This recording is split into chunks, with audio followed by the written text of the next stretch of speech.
Hey, this is part 2 of our Introduction to Sociocultural Learning Theory and Design. Again, we're looking at this cognitive shift. In the previous video, we focused on going from learning as acquisition to learning as participating in a context. Now we're going to talk about education not as something that's given, but something that we designed. Okay, so we did the first two. We're on this second part here. Okay, so I want you to think back. And we're going to look at some inaccurate pictures. Maybe this one's kind of accurate. I don't know. How did the cavemen learn? Do you think cavemen went to school?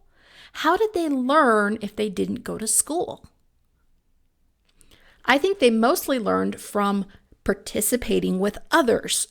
This guy, I guess this is a museum showing them learning to paint. I bet he watched an adult paint or a peer paint and gradually learned to paint like that adult or peer. Okay.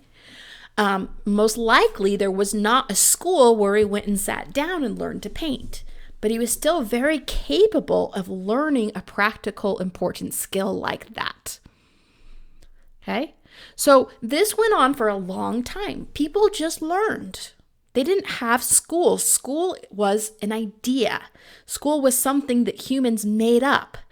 As society got more and more complicated, where we had to do more than just paint and hunt food, we had to learn to start reading words.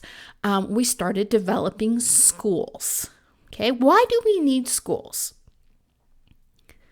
Well, one reason they say that school's important is because our society has advanced to the point that it's very hard to just naturally learn everything, right? We can't just naturally learn to read. Some students do, but some students don't. And it becomes an equity issue. We want to make sure that everyone has the chance, even if they might be in a different social, cultural environment, they might not have exposure to certain things. We want to make sure everyone gets a chance. And so to do that, we made up the idea of having a school, okay? And this is a little comic I found. Your educated public school system, what does it qualify you to do? This is kind of just poking fun at the fact that a lot of time what we end up learning in school isn't exactly what we need to participate in the workplace. But there are attempts to kind of change that. And this goes to a much deeper theory of the purpose of school and education. So this is another, I call it a framework. It's a way to think about this fact that education is made up. It's called the 5 spaces for design in education. And basically what we're saying is what you can design can go across all of these spaces. We can design an artifact, a process, experience, system, or culture. So when we're designing for learning, if we're having this mind shift where we're thinking of learning as a social activity instead of just an individual activity, we go back to the main ideas of Vygotsky, where we're looking at this zone of proximal development. And when we design for learning now, we're trying to design a space where people can learn in this way before being able to do it independently.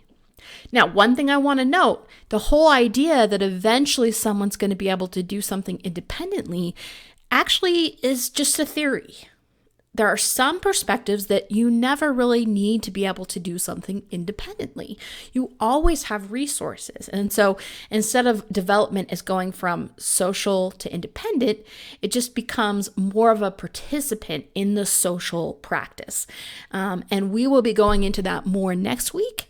But I hope these videos just gave you a basic foundation to start think about these ideas. That learning, we can think of learning as coming to participate in being part of a community or learning at a social level before an individual level. That Vygotsky was talking about development or learning going from the social to the individual. And that education as we know it is kind of a made up system. We designed things that support learning. Okay, so that's what schools are. They're things we made up because we thought they would help people learn. And that means we can also come up with different ways to do them. All right, thanks for watching.